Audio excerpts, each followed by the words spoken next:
Winnie the Pooh, Book 2. Pooh goes visiting and gets into a tight space. Edward Bear, known to his friends as Winnie the Pooh, or Pooh for short, was walking through the forest one day, humming proudly to himself. He made up a little hum that very morning, as he was doing his stoutness exercises in front of the glass. Tra-la-la-la, he said as he stretched up as high as he could go, and then tra-la-la-la, tra-la-la, help, as he tried to reach his toes. After breakfast, he had said it over and over to himself until he learnt it off by heart, and now he was humming it right through properly. It went like this. Tra-la-la-la, tra-la-la-la, tra-la-la-la, tra-la-la-la. Rum-tum, tiddle-tum, tiddle-tiddle-tiddle, tiddle-tiddle-tiddle-tiddle, rum-tum, tiddle-tum. Well, he was humming this hum to himself and walking along gaily, wondering what everybody else was doing, and what it felt like being somebody else, when suddenly he came to a sandy bank, and in the bank was a large hole. "Aha!" said Pooh. Rum-tum, tiddle-tum. "If I know anything about anything, that hole means rabbit," he said, "and rabbit means company," he said, "and company means food, and listening to me humming, and such like. Rum-tum, tiddle-tum." So he bent down, put his head in the hole, and he called out, "Is anybody at home?" There was scuffling noise inside the hole, and then silence. "What I said was, is anybody at home?" called out Pooh very loudly. "Nope," said a voice, and then added, "You needn't shout. I heard you quite well the first time." "Bother," said Pooh. "Isn't there anybody here at all?" "Nobody." Winnie the Pooh took his head out of the hole and thought for a little. And he thought to himself, there must be somebody there, because somebody must have said nobody. So he put his head back in the hole, and he said, "Hello, Rabbit. Is that you?" "No," said Rabbit, in a different sort of voice this time. But isn't that Rabbit's voice?" "I don't think so," said Rabbit. "It isn't meant to be." "Oh," said Pooh.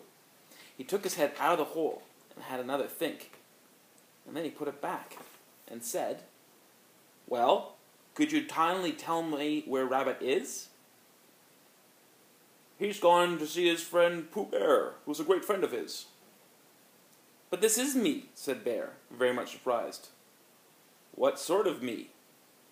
"Pooh Bear." "Are you sure?" said Rabbit, still more surprised.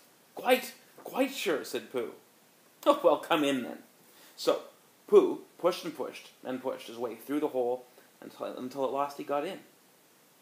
"You were quite right," said Rabbit, looking at him all over. "It is you. Glad to see you." "Who do you think it was?"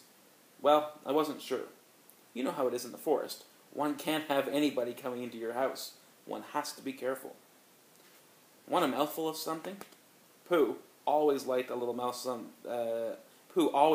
something at 11 o'clock in the morning, and he was very glad to see Rabbit getting out plates and mugs.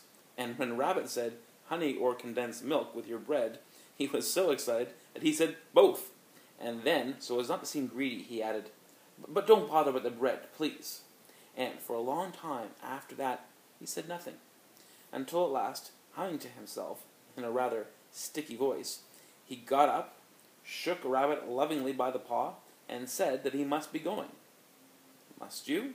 said Rabbit politely.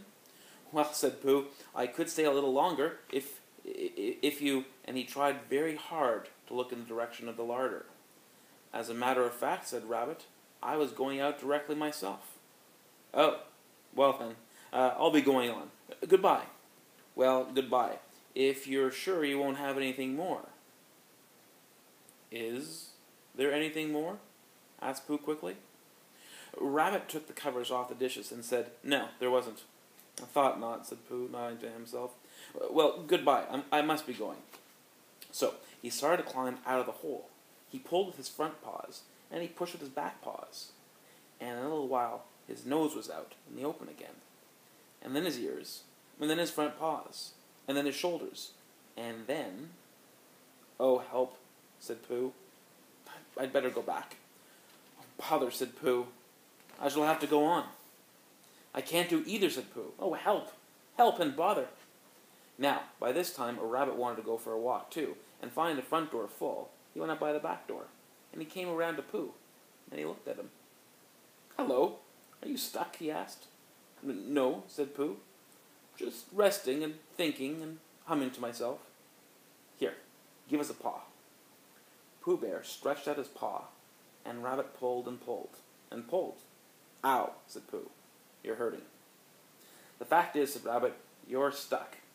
"It all comes," said Pooh crossly, "of not having front doors big enough." "It all comes," said Rabbit sternly, "of eating too much." "I thought at the time," said Rabbit. "Only I didn't like to say anything," said Rabbit. "That one of us was eating too much," said Rabbit. "And I knew it wasn't me," he said. "Well, I shall go and fetch Christopher Robin."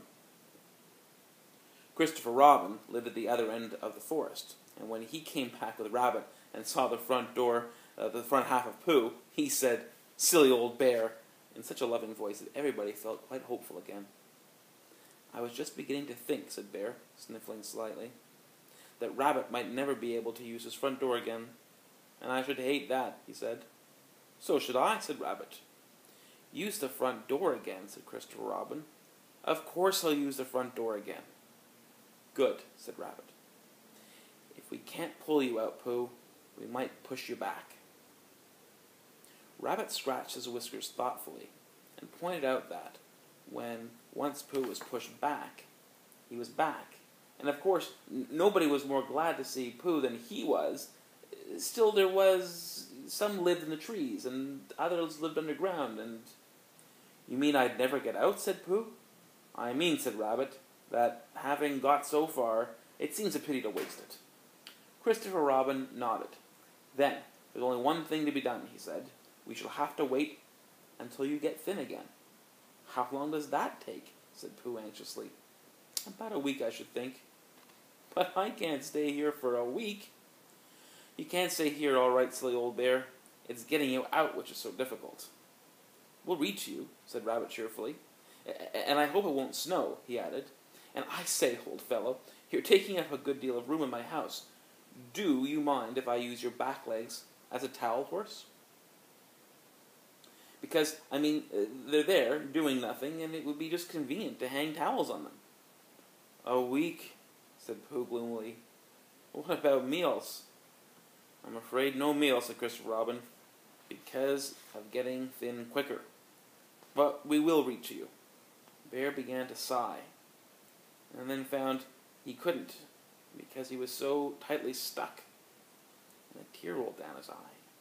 And he said, "Then, would you read a sustaining book, such as would help and comfort a wedged bear in great tightness?" So, for a week, Christopher Robin read that sort of book at the north end of Pooh. And Rabbit hung a washing at the south end, and in between, Bear felt himself getting slenderer and slenderer.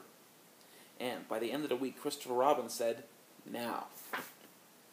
So, he took hold of Pooh's front paws, and Rabbit took hold of Christopher Robin, and all Rabbit's friends and relations took hold of Rabbit, and they all pulled together. And for a long time, Pooh only said, "Ow," and "Oh." And then all of a sudden, he said, "Pop," just as if a cork were coming out of a bottle. And Christopher Robin, and Rabbit, and all Rabbit's friends and relations went head over heels backwards. And on top of them all came Winnie the Pooh, free. So, with a nod of thanks to his friends, he went on his walk through the forest, humming proudly to himself. But Christopher Robin looked after him lovingly, and said to himself, "Silly old bear." And that's the end of chapter 2.